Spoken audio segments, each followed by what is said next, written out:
Good evening and welcome to the Commission on Diversity, Equity, and Inclusion. Today is Tuesday, December 8th, 2020. It is 7:09 p.m. and this is a virtual session. Live broadcast can be heard on www.northandovercam.org. Pursuant to Governor Baker's March 12, 2020 order suspending certain provisions of the open meeting law, Mass General Law, Chapter 30A, Section 18, the Governor's March 15, 2020 order imposing strict limitations on the number of people that may gather in one place, this meeting of the North Andover Commission on Diversity, Equity, and Inclusion will be conducted via remote participation for members of the public. Specific information in the general guidelines for remote participation by members of the public and/or parties with a right and/or requirement to attend this meeting can be found on the town's website at www.northandoverma.gov. For this meeting, members of the public who wish to watch the meeting may do so on their televisions by turning to Comcast Channel 99 or Verizon Channel 28, or again online at www.northandovercam.org.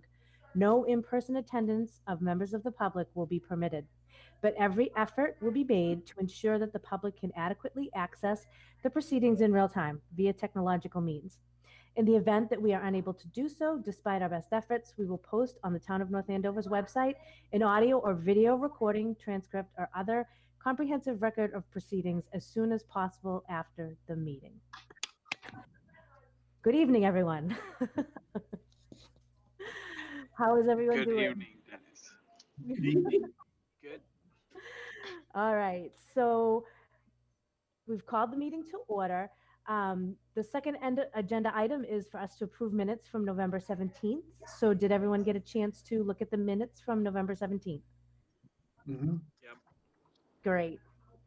Okay, does anyone have any edits? I know, Larry, I fixed your attendance. Good. Yeah. Anyone else have any other questions or comments? Okay, great. So because we need to do this by roll call vote, I'm just going to call out your names in the order that I see them. So I need a motion to approve. Move it. Okay, Dave, thank you. Can I get a second? Second. Okay, thank you, Larry. Heard Larry. Okay, so all those in favor, roll call vote. Lena?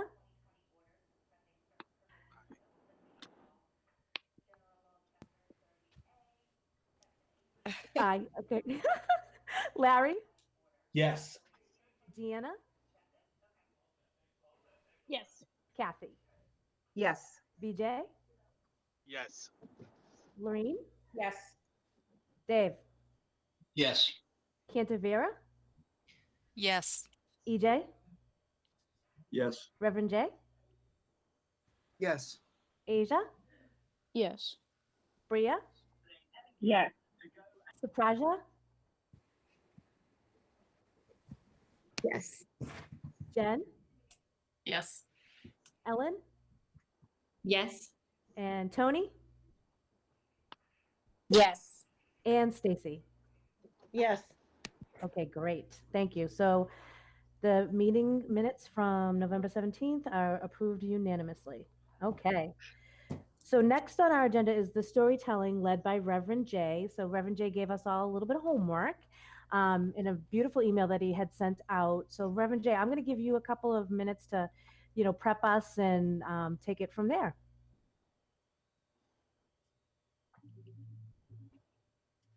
Thanks, Steve. Just kind of getting all the mute and unmute stuff going. Takes a little practice sometimes. But I do thank you all for your willingness to engage in this practice. Doing it online like this is a little challenging, and we've not really had a lot of opportunity to really kind of talk as a group. And so it might be a little awkward to kind of get this started. But from what I can understand is that really for us to come together as a group, we need to understand where we've come from individually so that we can live into the diversity that is reflected in this group and to be able to be respectful as we begin to work together in ways that we've not worked together beforehand. Some of the work that we're going to be talking about is going to hit parts of us that are very deep and very personal. And as difficult as it might be to share about some of these personal issues in a public forum that is being recorded, I hope that the exercise of doing it through a written format and then being able to screen it so that you can then share it in a way that's more publicly consumable, hopefully that will be helpful. I think from my understanding, Dee, that we're going to, how much time do we have to this evening for this?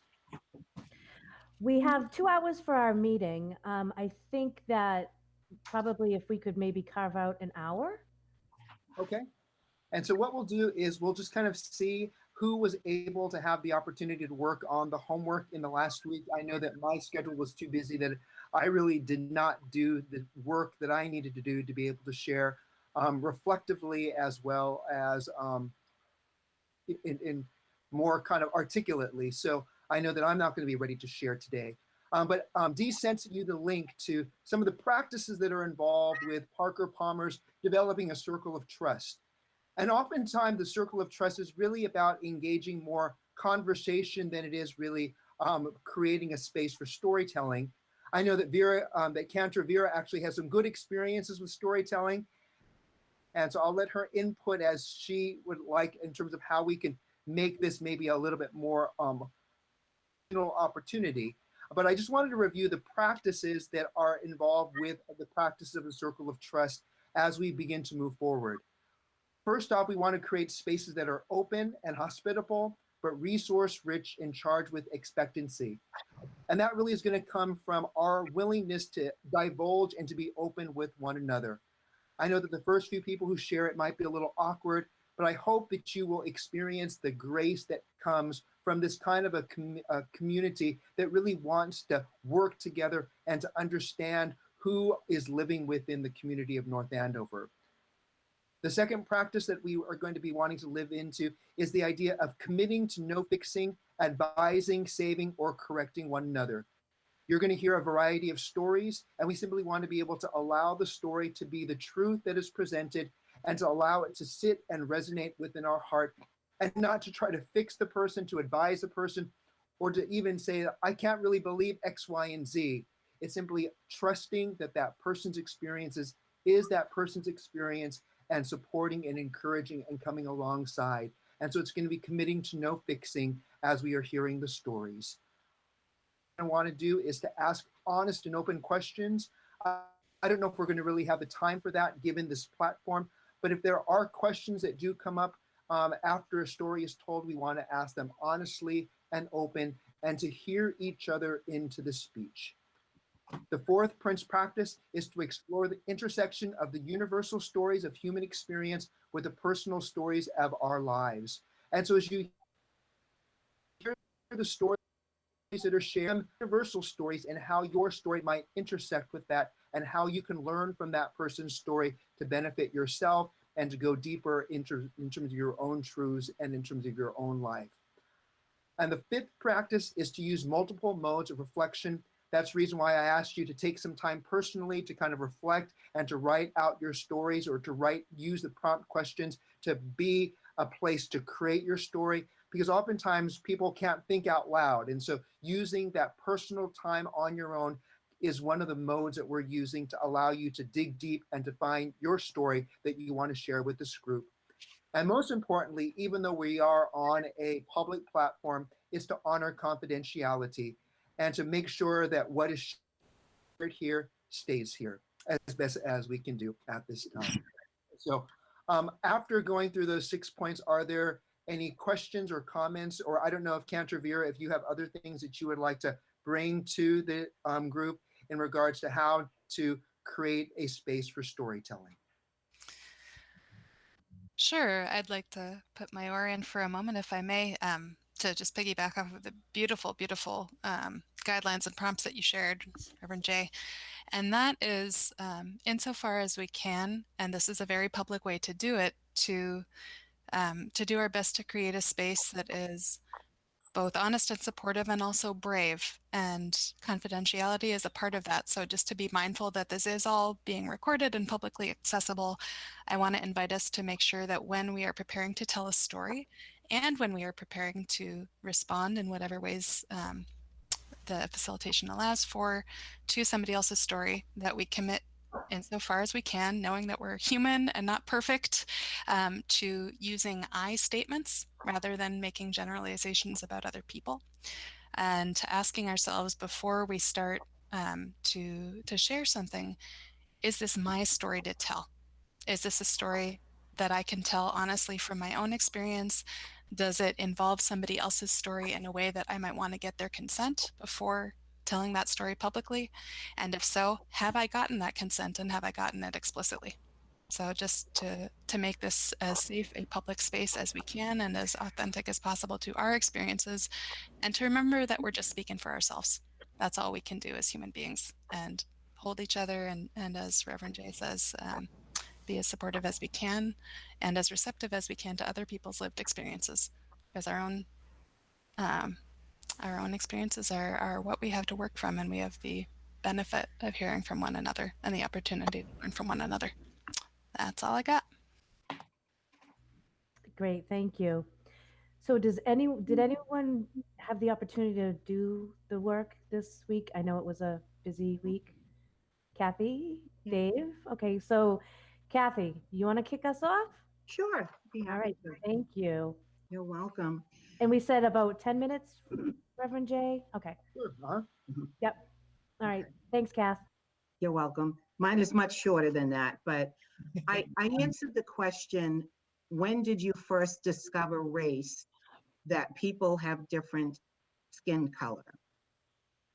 I first discovered race as a 6-year-old child when I wore a sign during a picket line along with 200 civil rights protesters on July 8, 1968, in my hometown of Lynn. We were protesting the appearance of presidential candidate and former Alabama Governor George Wallace, who was campaigning on the North Shore. That's right. My father, Abner Darby, who was the president of the local NAACP, and my mother, Mary, prepared me for the picket line by explaining that we believed all people, regardless of race, should have opportunities to have good jobs, get an education, and own their own homes. They explained that Mr. Wallace believed in segregation, or the separation of people by race, and that people who thought like Mr. Wallace wanted Black people to go to their own schools and churches and not be with white people. I was also told that there are many good people who think that Black and white people can go to school together, go to the same church, and live in the same neighborhood. That experience taught me that I could be judged by other people who were not the same race as I am and viewed as lacking something, whether it is intelligence, economic or social status, or value as a human being. I recognize that we all have biases and try to recognize mine when mine are playing a role in my attitude, so I can change my thought process to be more accepting. When I was recalling this experience, which, as I said earlier, started at a very young age, I talked to my mother, and she had a newspaper clipping. And what I thought ironic, I know you can't really see this, but what I thought was ironic in the clipping is it referred to 300 people being inside the facility, 200 people being outside walking, and in the front, there's a white gentleman carrying a sign that says, "Jim Crow must go." Next to him, the article refers to a Polish freedom fighter named Joseph Millet Moroz, and he opposed the picket, and he said, "Wallace is right." 3 people behind him is my father, and he's referred to as the local president of the NAACP. And there's a comment in the article that refers to no problems. and I read in part, a contingent of Lynn police had no difficulty in maintaining order because of the peaceful nature of the demonstrators staged by local civil rights groups. And I thought, how ironic is that when we see the protests today, that is so much violence, and then you see literally people of different races with different beliefs walking beside each other in a picket. So that really did have a profound effect on me at a very early age. And the main thing for me is that I did not want to be like some of the people that were judging me because of my race. Thank you. Thanks, Kathy. You're welcome. Anyone else able to? Thank you, Kathy, for sharing so deeply and personally about. Let's take a few moments and just simply to kind of hold Kathy's story in our hands and in our hearts, and let's send her love during this for a few moments.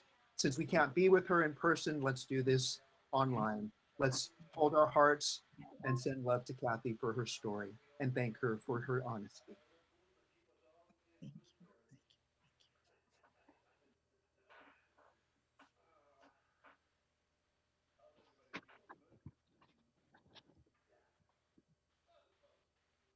Thank you again, Kathy, for You're sharing. welcome. Would someone else like to share their story with us? Go ahead, Dave. I have a slight advantage in that about 2 years ago, I joined a creative writing class where they asked us to start with our own story from some creative experiences. And out of it, I chose to write about 5th grade. And this is written for my grandchildren. And it probably wasn't my first experience, but it certainly was a absolute memorable one. I was walking home from the Huron Park Elementary School in Roseville. I was in 5th grade. I recognized 3 boys approaching me from the other direction.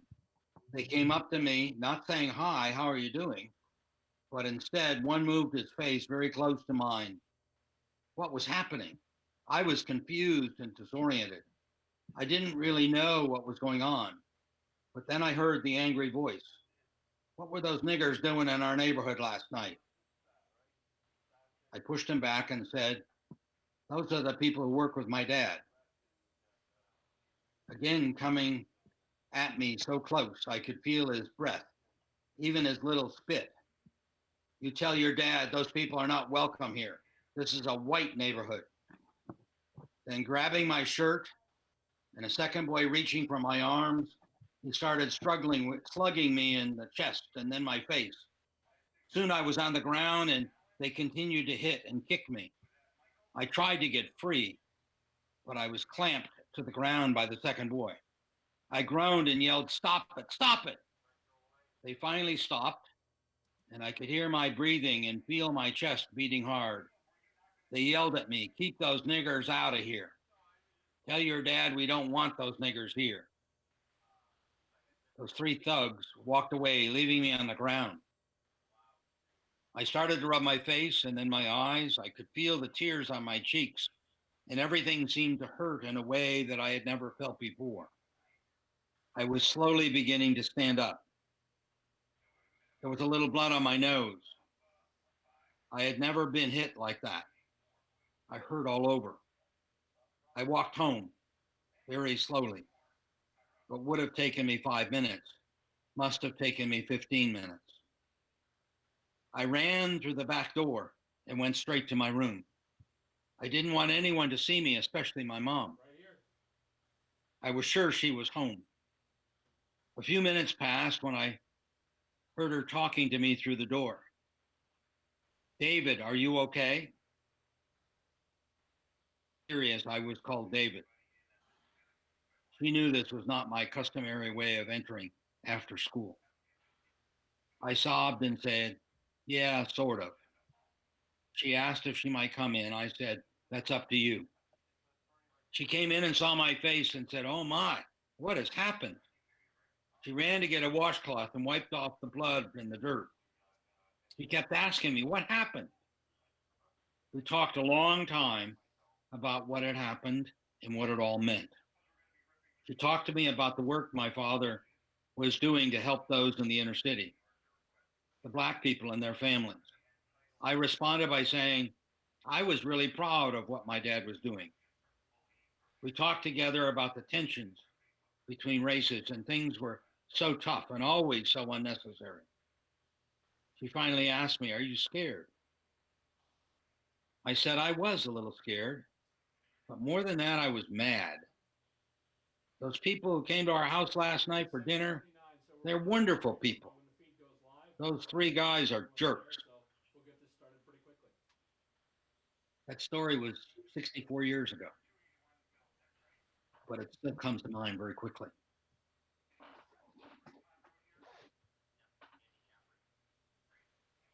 Thank you, Dave, for bringing us back to that childhood memory that still simmers up, and hopefully we'll be able to speak to your grandchildren going forward.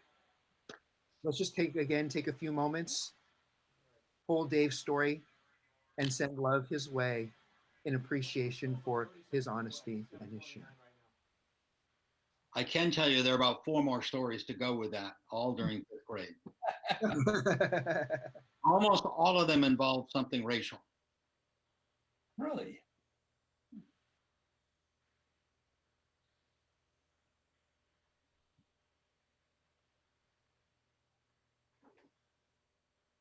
Thank you, Dave.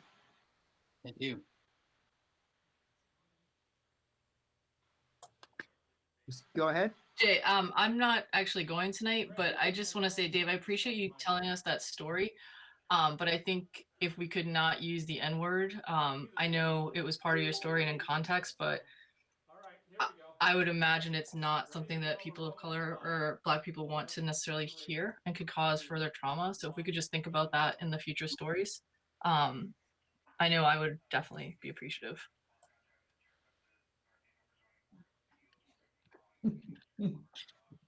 Thank you, Jennifer, for that.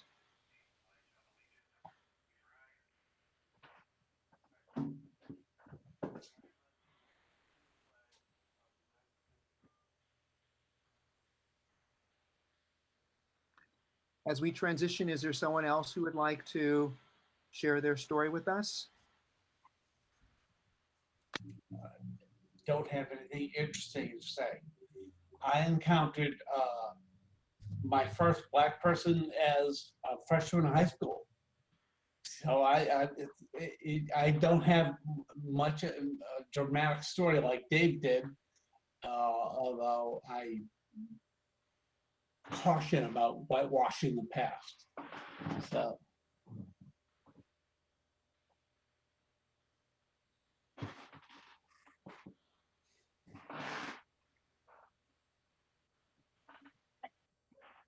I have something quick to say. Dave, I appreciate you sharing your story. I think it's just a little disheartening. I'm not sure what are going through people's minds right now, but hearing that word, and not hearing it once, but hearing it 3 times, was super triggering. And I think we do need to take a moment and think about the language that we use. Even if we're storytelling, there are power in words, and you can tell your story and convey your message without saying certain words. Just as I am frustrated right now, I choose not to swear because there are power in words, and I know how to convey my message without swearing. And I agree wholeheartedly that that goes the same for other words, such as the N-word. And I am very disheartened that that word was said not once, but 3 times from a town member who lives in my town. I do not feel comfortable with that at all. So I may have to excuse myself from this meeting.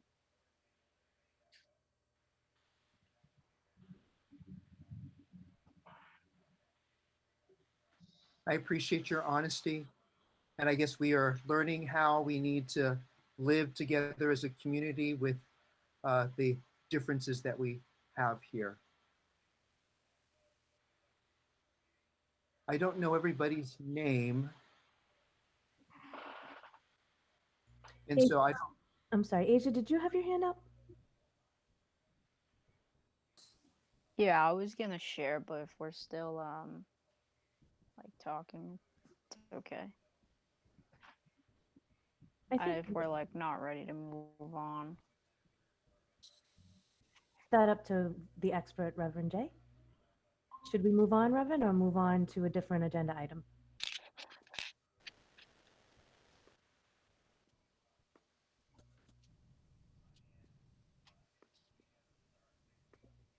Uh-oh.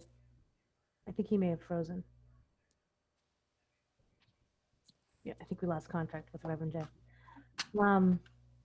So I will leave it to the group. Would we like to hear another story, or do you want to move on to our next agenda item?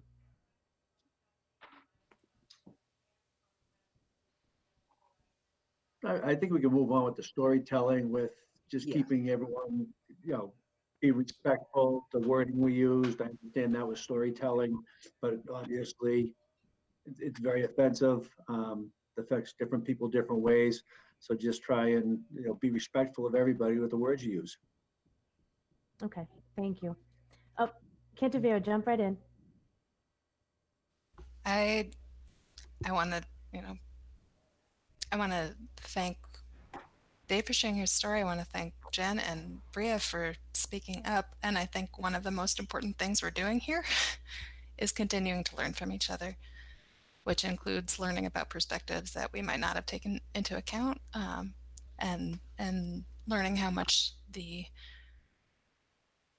needs of the people that we're in conversation with may need to change the way we think about our own stories. I think that's one of the hardest things we can do as humans, and it's one of the things that we're given the opportunity to do here tonight and in the rest of our meetings. So, yep, language, super important, and I imagine we're all going to be learning more about that, and just to continue to make space in ourselves to do that as we go. So, thank you. Lena, did I see you put your hand up? Yes, I just wanted to say I We're having major appreciate. internet issues, and so thank you, Cantor Vera, for that. And I'm going to assume that if Vera, if you're able to kind of continue the conversation, I'm having internet issues today. So I was just saying I understand that it's hurtful and painful uh, for me, Latin there's a lot of situations, but we also I think we have to take into consideration the time frame where this was placed of the story and how things have changed and evolved through the years. So I'm not justifying that it's okay or not, but I also want to appreciate that a story was shared. Probably we're talking about a whole long time ago. So I think we should all remember that we're sharing stories that not are precisely from yesterday or today, but they're from years in the past where things were called that and stated that way that probably shouldn't be shared at this point in time with that language or words. But also remember that we're sharing stories that are not current, that probably could have been from when it was just said, that's.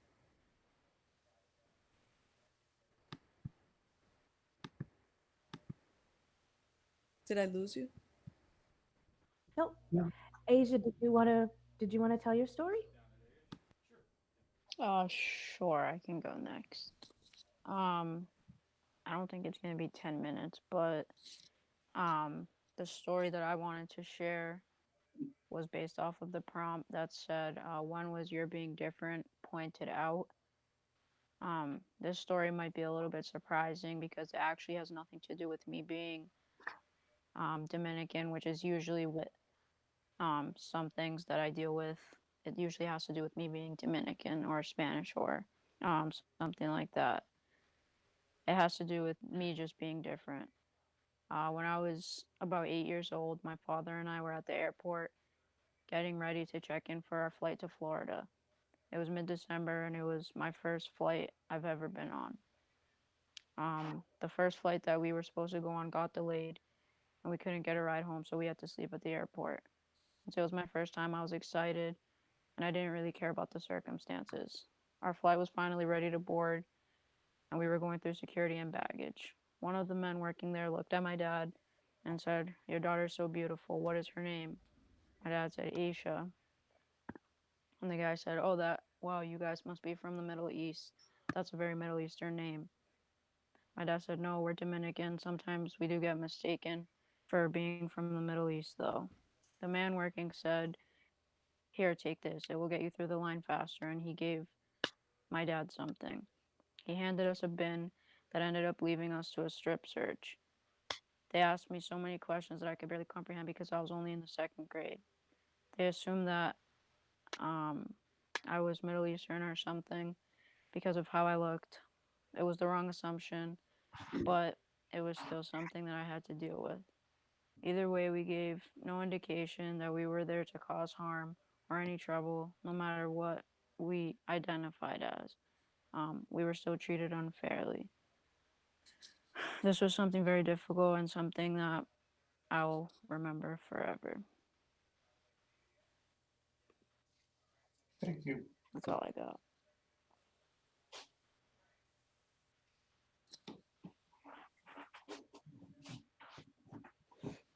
Thank you, Aisha, for sharing your story. I've been having major internet issues, and so I thank you for continuing on as we continue to work through the differences in our community. And I hope that we can continue to extend love and grace. And I do want to thank you, Aisha, for your story, and also Dave for yours as well. And I hope that as we continue forward in this journey, you can receive what you've heard with love and respect, and from which it was intended. And so I don't think anyone is here to intentionally hurt anyone. And I hope that we can all respect where we're all coming from and learn together. And so thank you, Aisha, for your story. And we send you love and grace at this time. Tony? Hi. So I just want to say thank you to everyone that's already shared their stories and feedback. Both have been really powerful to hear from everybody.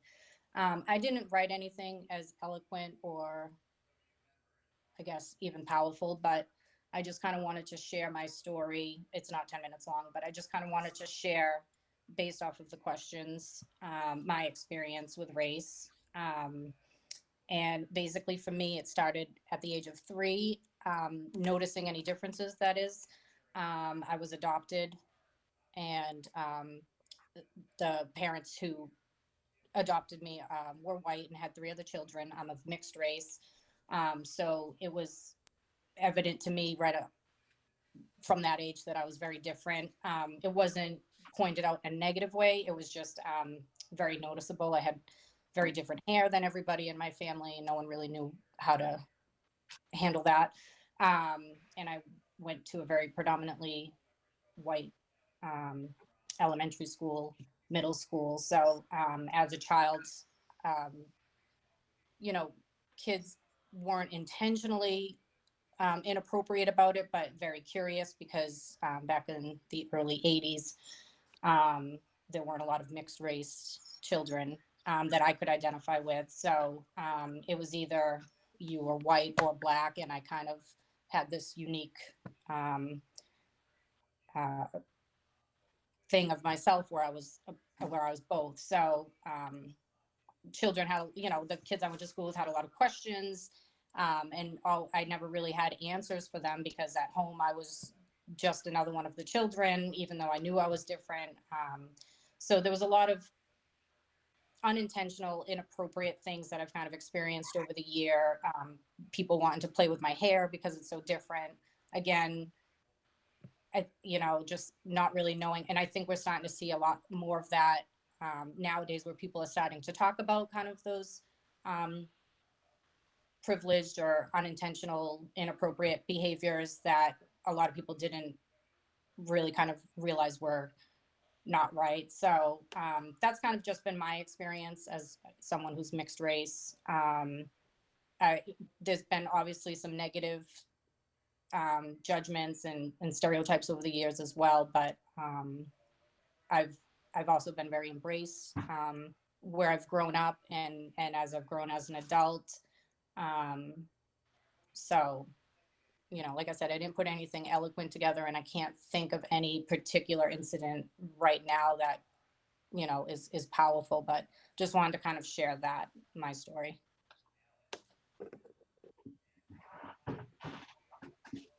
Thank you, Tony. You said you were not eloquent, but I believe you spoke from your heart, and it touched my heart. And so we send love and grace to you. Thank you. Jennifer? I am really upset that we let a member leave, really upset. And she stated her feelings of how these words have impacted her and what it did to her and how it triggered her. And she left. And I don't understand why we're not addressing that.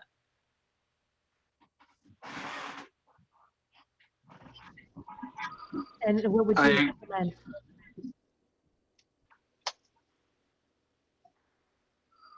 Sorry, VJ, go ahead. No, I was going to second that too. I agree. I think we should address that. Okay, Jen, what would you recommend? I mean, I think we need to talk about the fact that, like, there was harm caused, and I don't feel like anyone addressed Bria. And I mean, there was no apology, there was no acknowledgement, and then she left, and then she just left and nobody said anything. And I think that we're continuing to go on as if nothing happened. And I think that was a really important moment that we can all learn from, and that we all should really be thinking about and probably discussing the fact that a Black woman just left our meeting because she felt harmed being in our space.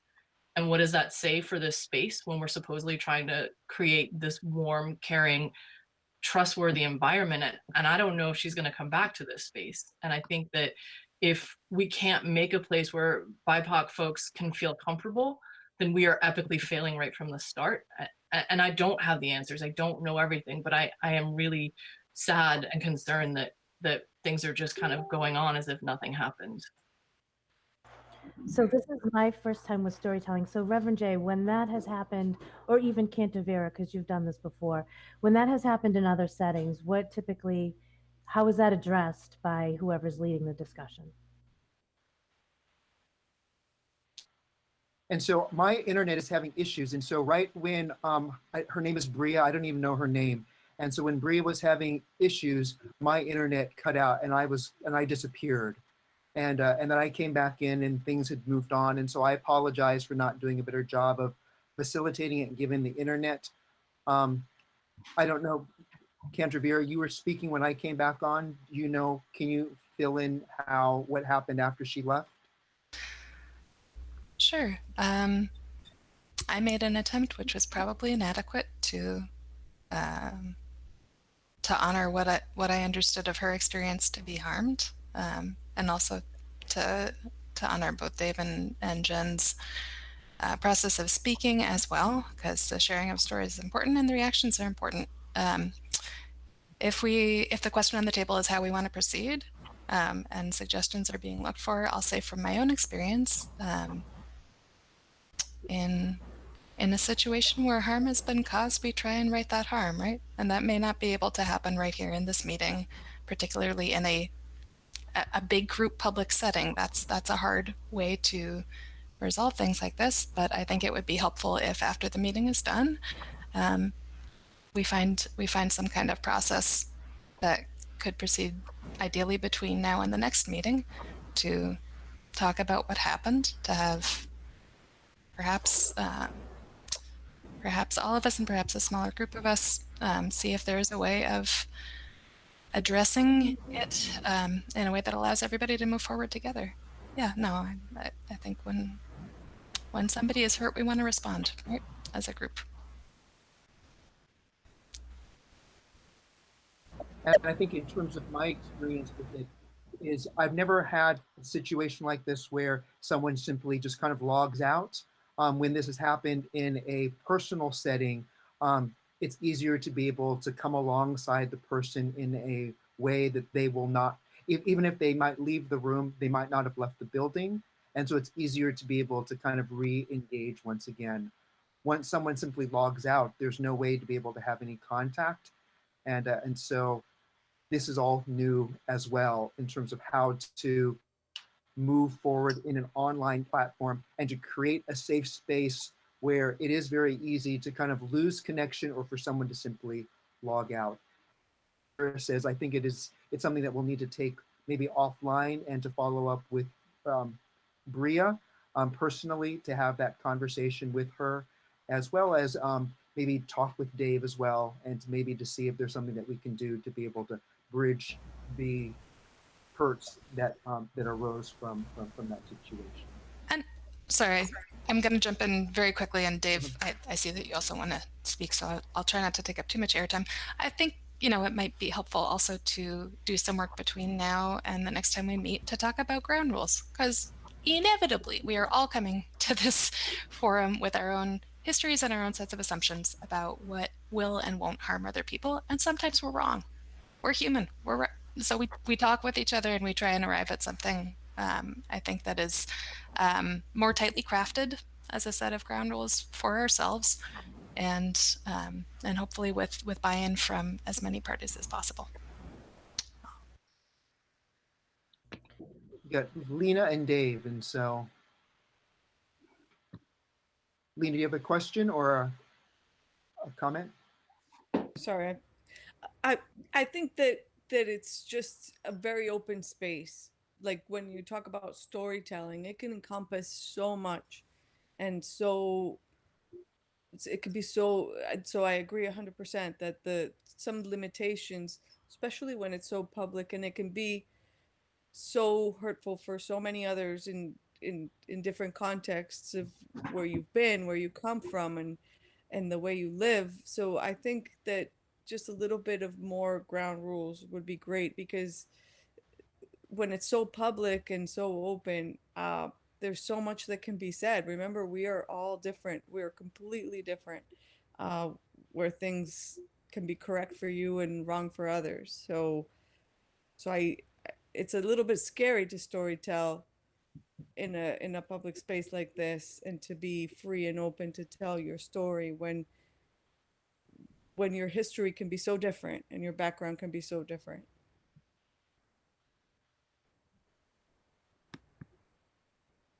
Dave? My story, as I suggested, came out of 64 years ago. It was told from that perspective because that is what I lived. As a 10-year-old child, I was laying on the ground, not knowing if I was going to live or die. And the setting to that was the language and the hatred that was shared toward me. That was very real for me to still be able to recall that.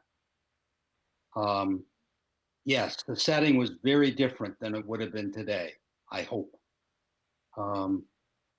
If it becomes offensive in today's language, I'm not sure how I could have phrased that differently, because the words are what hurt, even then. And there's so much more to the story that follows in terms of what happened with that. And I'm sorry if it offended someone.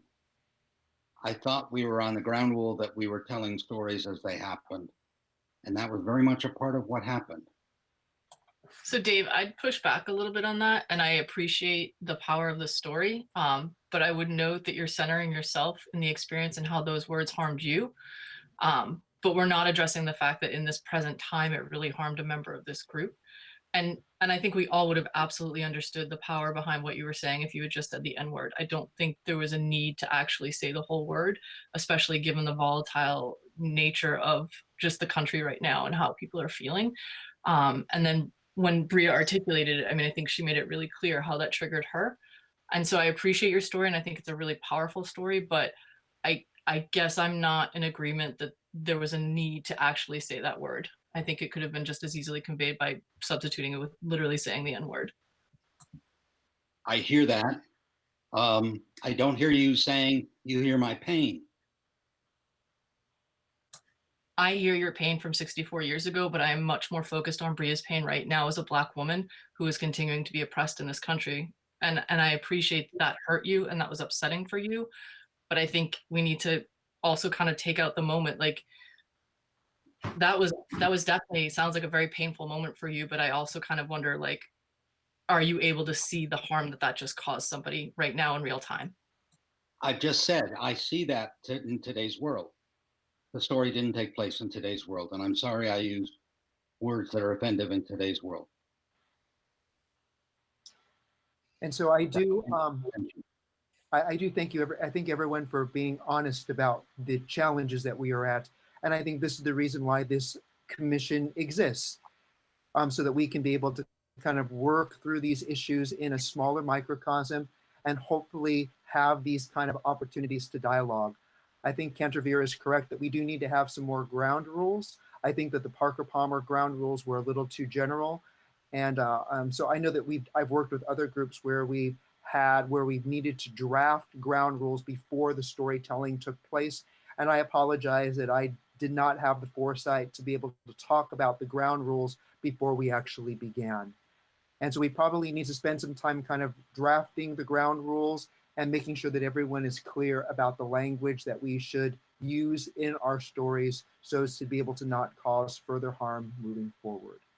And so we're almost at the 8 o'clock hour. So I guess we probably need to work with Dee to figure out how to move forward, probably draft some ground rules that we could talk about at the beginning of the next session in preparation for the next round.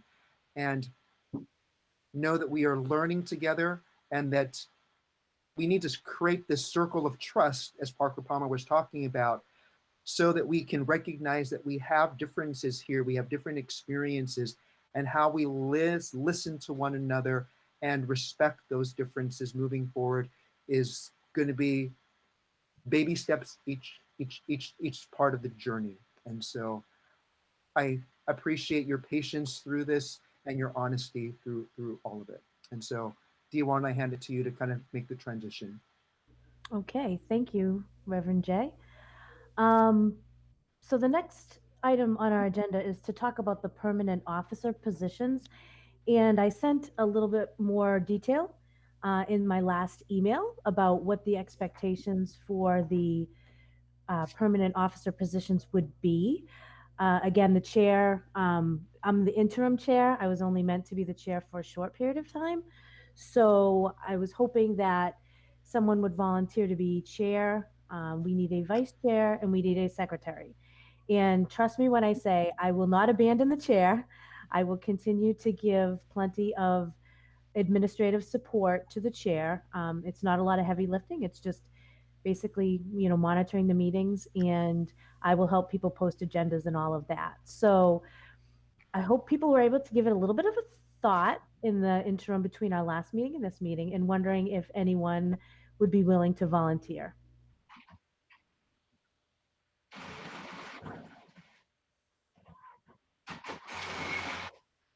Yeah, just to kind of speak one more time. I don't want to volunteer for this, but let's just, if we can maybe just kind of just take another step back, just to kind of make sure that we have our action items in place for the storytelling again. Sorry. Okay, that's fine.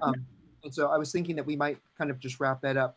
Sure. But if I'm willing to kind of work with a group of people to talk, to maybe to brainstorm the rules, the guidelines for the storytelling moving forward. And maybe if we can have a group of people to talk about how to move forward and to create a safe space, that would be good. I don't know most of you, and so that's kind of where it's hard for me to be able to know names. I'm trying to find names as I kind of scroll around. And then, so if we can maybe get a few people to work with me, and then also to reach out to Bria, and then to have a conversation with Dave and try to work on creating what to do in this situation. Would someone be willing to work with me on that? I'm happy to be a part of that process. Okay, so Deanna, Jennifer, and Vera. Okay, I'm going to write that down, and I will reach out to you, and then the four of us, Dee, will follow up before the next meeting. Okay. Great, thank you. And I see that Bria has joined us. Thank you, Bria. I know you're an incredible woman, and thank you for having faith and rejoining our group. So again, chair, vice chair, and secretary. Would anyone like to volunteer? Deanna. I can't be secretary because I still have the the concussion issues that keep me from taking good notes. But, Okay. All right. So how about, so chair, are you interested in being the chair? As long as you'll help. I will help you tremendously. Anyone else for the vice chair? Oh, Asia. Okay. I just wanted to pop in. I'm not Bria. This is Elizabeth. Oh, I'm sorry. No, it's all right. Just decided to pop in to kind of see what's going on. But I just wanted to let you know this isn't Bria. Okay. Thank you. I'm sorry. When I saw the image come up, I just assumed it was her. My bad. Secretary. Any takers? All right. So we'll come back to that one. Again, the minutes are easy now because the meetings are recorded and you can just listen to them and take the minutes back. Okay, so I'll move on to our next agenda item is discussion of prioritizing subcommittees. So I know last time we had some interest in having some of the subcommittees start their work sooner than later based on current need. And I think one of those was definitely the food insecurity. Let me just get my minutes. Sorry. All right. So the subcommittees that we're looking at are the economic development, business training, community education, data collection, support group for minority business owners, welcoming new residents and subcommittees, survey subcommittee, which I think we were talking about merging with the data collection, the NAPS education subcommittee, and the public health subcommittee. So I think Jen had talked about the public health as one of the important ones, or was that Bria? I'm just trying to go through my notes. So I guess the idea was to put these in order of priority that we think that need to be addressed first. So I'm happy to entertain anyone that would like to volunteer for a subcommittee and then talk about how we should prioritize them. So any thoughts?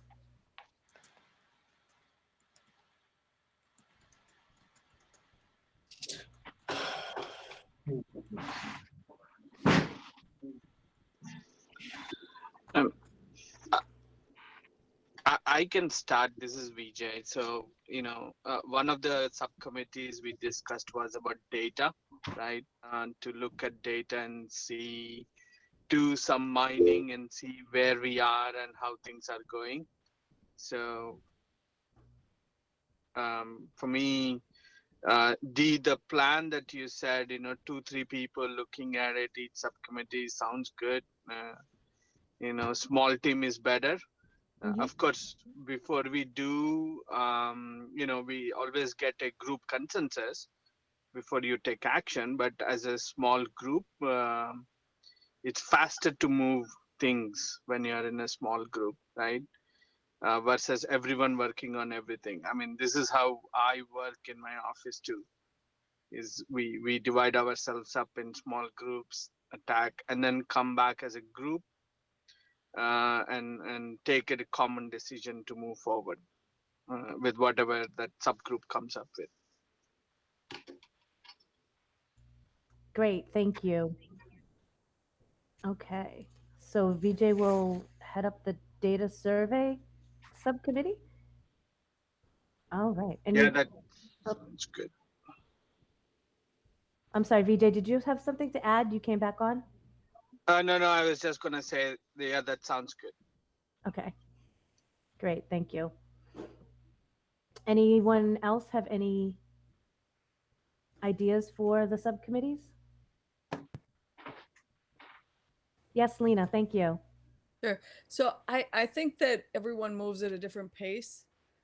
So I think prioritizing at the moment would be contradictory. I think as things come up and they get things done, they should be prioritized. Like, I feel like if every subcommittee gets their job done, it's not going to be all at the same time, and we could move on with every group that finishes what they're doing and accomplishes it versus trying to put a priority on things, because I think they're all important in some sort of a way, and everyone moves at a different pace. So I think it would be real simple to just be able to, whoever gets it done as they go, we share. That's just a thought. Thank you. Yeah, I put it on the agenda because it was mentioned at the last meeting. No, I'm sorry. No, no worries. Okay. Kathy? Oh, Well, two things. One, I was looking through my notes about the reference you made to food, right? Only because we have a number of things going on in town now, and I'm wondering, has that been addressed? There's something at the school, the senior center is ongoing. Help me out, Deanna, if I'm forgetting another. I was actually going to suggest that perhaps the public health not just initially focus on food insecurity, but or various ways that people are not able to meet their basic needs. And we've really rallied around the food issue, but there certainly are a lot of folks who still can't access healthcare, can't access many other basic human rights. So maybe, we could take that focus of tending to the needs of the community as they appear in terms of basic needs. Any thoughts? Other than the food, do we actually have any information, complaints or requests for some of those other areas? There are things I encounter regularly in the course of my work. And, it's surprisingly, even it's not surprising to me, but other people find it surprising that although there are significant resources available in Massachusetts specifically, number one, they aren't enough. Secondly, a lot of our residents can't access those resources. They don't have internet at home. English isn't their first language or the language they're most comfortable with. There's a lot of paperwork and excuse me, I don't feel well. There's a lot of paperwork and obstacles that are really barriers and really do keep people from accessing the services that can help them meet their basic needs, and in ways that really apply to the work that we're doing here. Because if these folks were able to speak English, if these folks, didn't have socioeconomic disadvantages and could drive to Lawrence and were able to understand public transportation, weren't at a higher risk of COVID and needing to isolate because of that, then they maybe would have fewer barriers and better access. But that's not where we're at right now. People do struggle with that stuff in North Andover.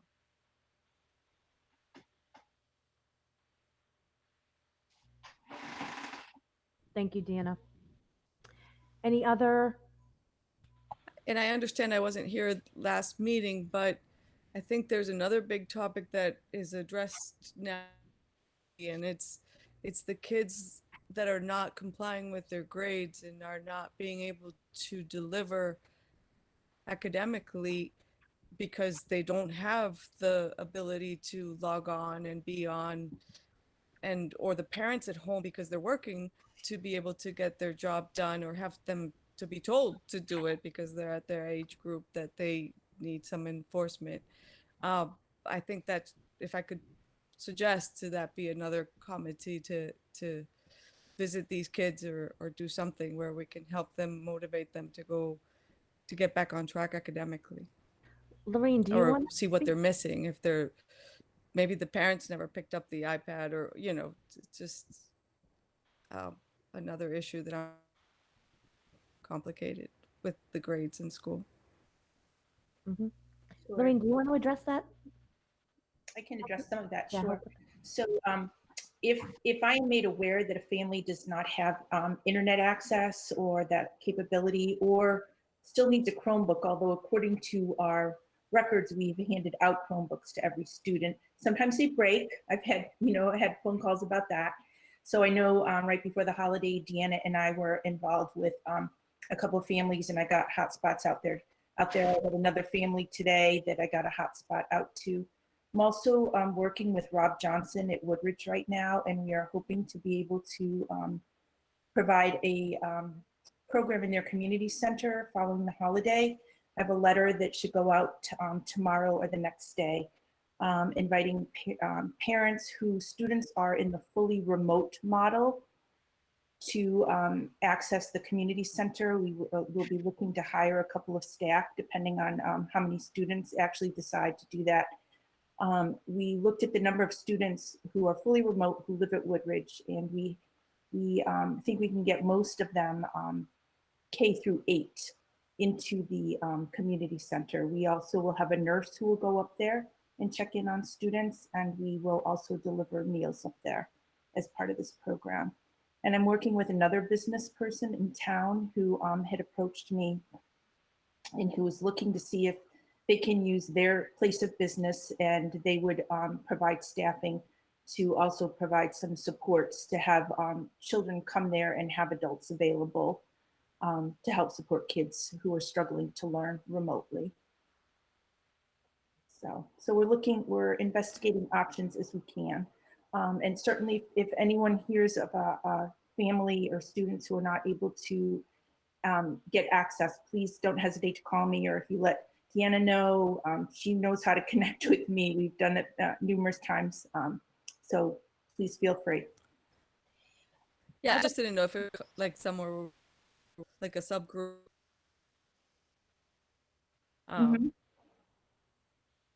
I think, another aspect of this like public health subcommittee that I think would be important to look at and would go along with the work of collecting data is really how is this impacting, specific demographics in our community, because I'm seeing regular phone calls from DCF, families needing additional support.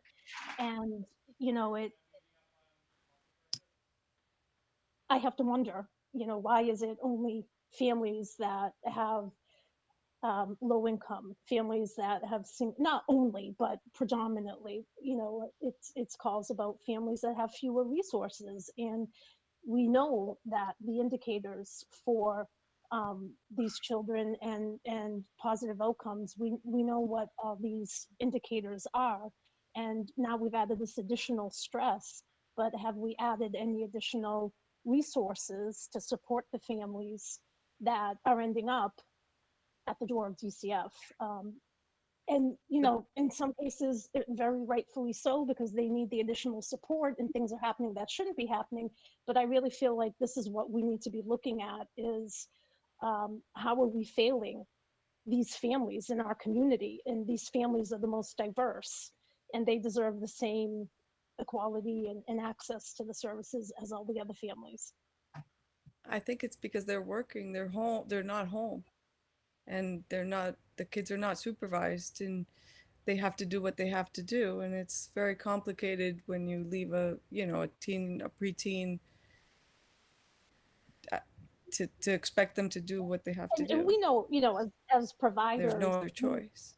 We know the why, but how can we, in a state that is better resourced than others, and in a town that's better resourced than others, what can we do to rally these resources in a more helpful way to these families that are still falling through the cracks and ending up in crises as a result? And it feels like, to me, it feels like the families that are ending up most in crisis are the ones that are the families that they don't speak English, families of different races, mixed races, lower socioeconomic status. It's all the indicators that we're aware of, but yet what can we do with all these resources to really wrap around these families and provide the additional support. I think that's what a subcommittee like on public health should be looking at. And it's not just families, it's elders too. We have so many seniors that are extremely isolated, again, in a state where we have better than most social services. And I can definitely see the work of subcommittees crossing. So like we have our NAPS education subcommittee, and that would be a likely nexus for them to work with the public health subcommittee on an initiative like that. So that's where I see the subcommittee role, rolling out in terms of getting, like you said, getting the work done, in terms of how they can reach those populations. Lorene knows about certain populations, and Deanna knows about other populations, and they've been able to kind of bridge that gap. And I can see the work of our committee helping them, identify those resources. Anyone else have any ideas on the subcommittees? No? Okay. All right, so we will move on to vocabulary definition of terms. So again, with ground rules, I think we need to establish some parameters around vocabulary and what we mean by certain terms. And so I'm looking for any help, any guidance, any recommendations from the group on what are some terms that we think that we may need to discuss and talk about how we interpret them and how we intend to use them. I know Kathy brought this up at the last meeting as something very important. What white privilege means to me might not be how she sees it, and for us to have a common understanding of how we're going to use it in this safe space is very important. So I'm looking for any help, guidance, suggestions on how we can go about defining some of these terms.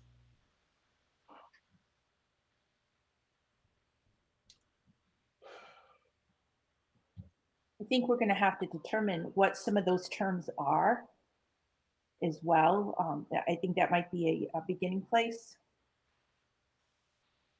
So has anyone done that exercise and can share with us any kernels of knowledge? I've done some training in this area. I think we definitely want to start just with the definitions of diversity, equity, and inclusion might be a good place, just so that we know what we're talking about. We have a common sort of frame of reference for that.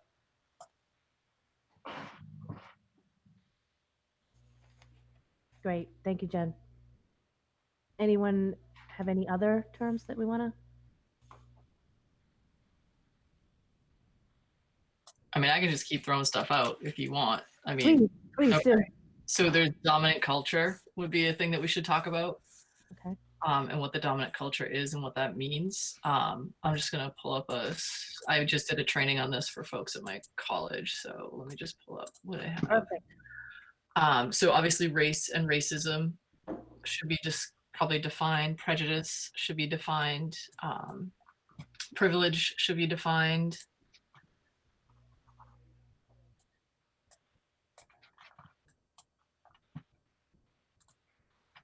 I think we want to talk about the difference between saying someone is marginalized versus saying like a minority, minoritized as opposed to a minority, and like what the difference is between using those terms if we're thinking about words and kind of how they affect people. Mm-hmm. We should probably be taking a look at ethnicity and what that means, and just the idea of social constructions. Intersectionality is another good one.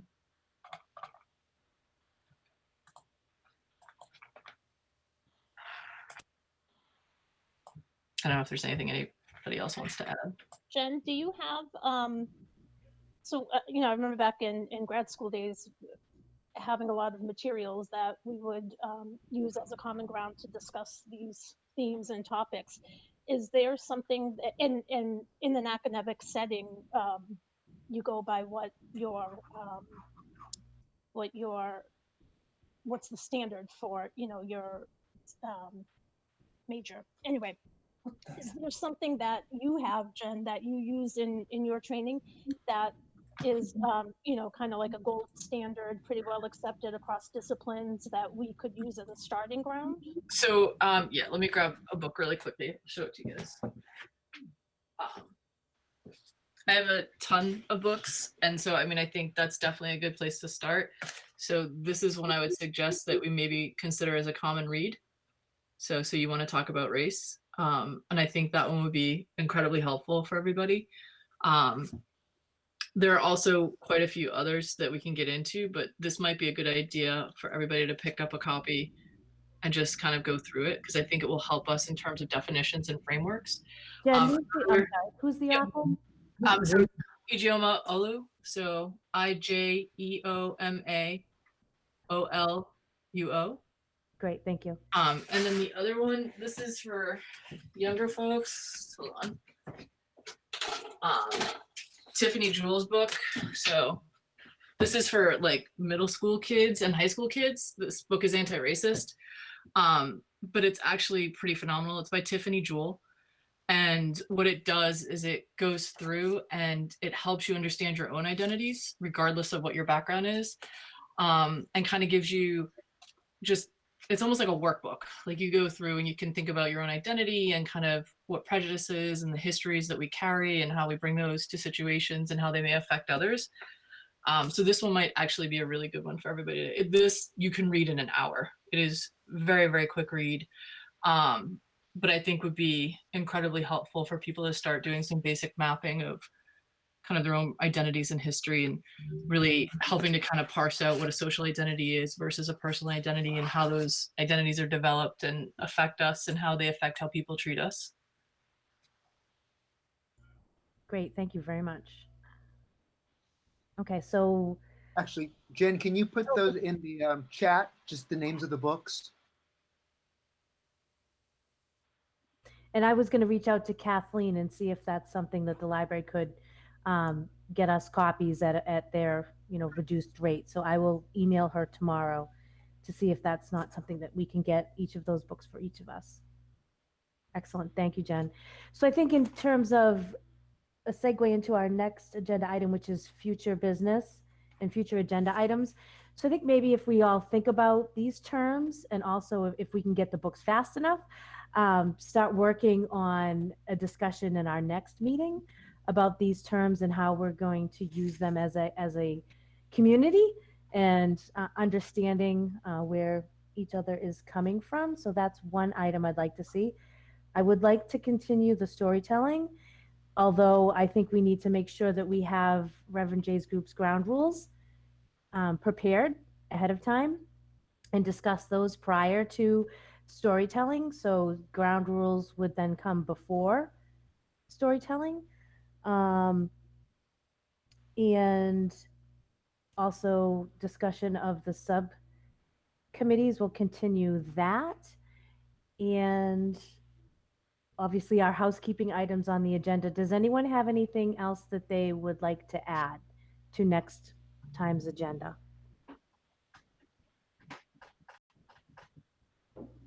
No. Everybody all set?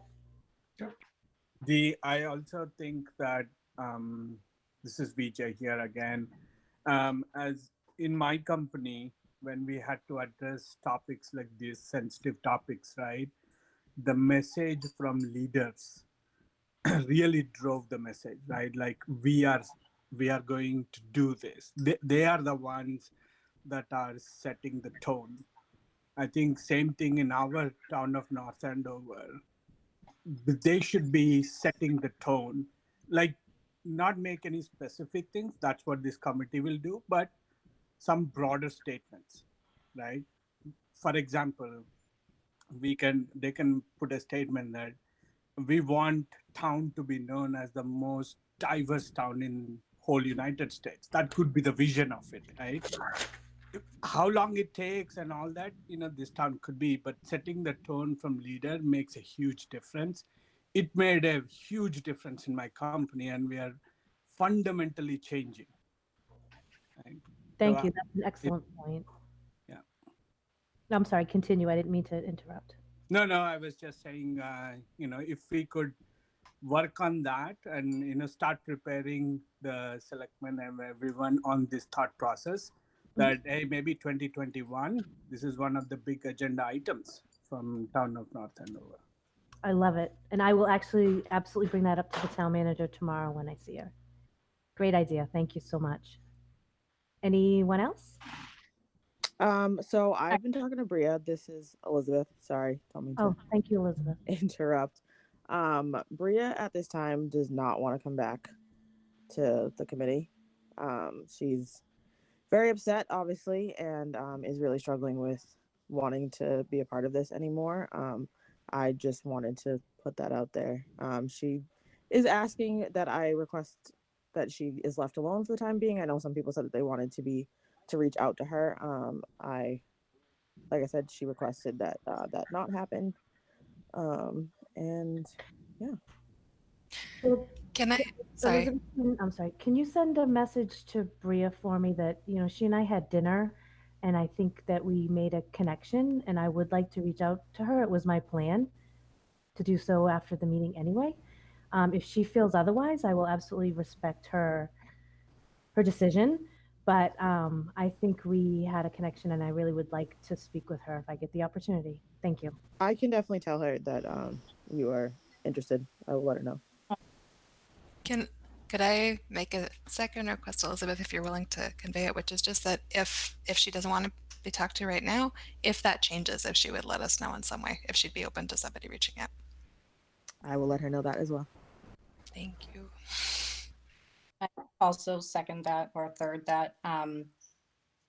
That was going to be my suggestion for maybe next meeting, that maybe we could discuss this further and give her a space to know that she is supported, but I completely respect her wishes, and if she needs anything, I'm also available.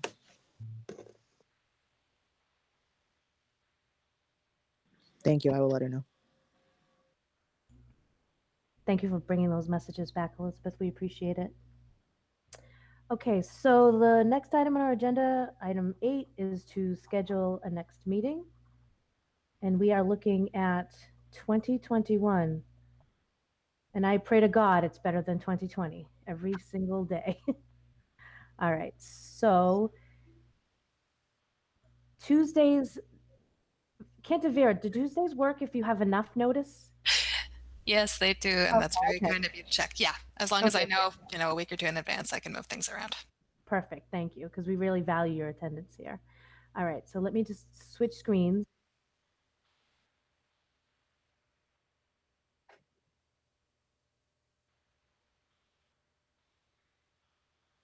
So in January brings us to January 5, which I have a conflict with. January 12, 19, or 26. Does anyone already have a prior commitment that they would not be able to meet? I'm not available on the 19th of January. Me neither. Okay. The 19th is not a good day for me. Okay. So does the 12th work for everyone? It's almost exactly a month. Is that good? Yeah. Okay, great. Yep. All right, perfect. So we will plan on Tuesday, January 12th. I will get in touch with NACAM to make sure that they have the recording capabilities to assist us with that. And with that, I will entertain a motion to adjourn. Can I just ask a quick question? Oh, sure. No, go ahead. I'm sorry. So what's happening with the subdivision committees? Are we going to, is that happening in the next few meetings, or did I miss it last week? No. So we came up with, I think it was our nine subcommittees. So what we're doing now is trying to get people to volunteer for those committees. So I might send out maybe a Google Sheet that we all can share and ask people just to sign up for one or two. And then next time we can look at actually starting to think about what the work of those committees would be, what our expectations are. You know, what, it doesn't need to be a very formal mission statement, but kind of what the goals of the committee are, who's going to work on them, things of that nature. So we can start doing, you know, the work that we've all identified as being very important. And it is Thank you. very important. You're welcome. I just want to say that Bria is up for you reaching out to her, Denise. Sorry. Okay, thank you. Yep. Okay. Okay. So with that, I will entertain a motion to adjourn. I make a motion to adjourn. Was that you, VJ? No, I think it's EJ. Sorry. EJ, sorry, EJ. You're so dark. All the lights behind you. You look like an angel. It's all shining behind you. I will. That's sparking the truth. Yeah, no kidding. I know that. Would anyone like to second that? I second. Thank you, Kathy. All right, and I need to do a voice roll call. So I will just move across the screen as I see everyone. Lena? That's okay. Larry? Yes. Deanna? Yes. Kathy? Yes. VJ? yes. Maureen? Yes. Dave? Yes. Cantavera? Yes. Lieutenant? Yes. Asia? Yes. Supraja? Yes. Jennifer? Yes. Ellen? Yes. Tony? Yes. Reverend Jay? Yes. And Stacy? Yes. Okay, thank you, everyone. That concludes the meeting of the Diversity, Equity, and Inclusion Committee. And Thanks, happy Steve. holidays to everyone.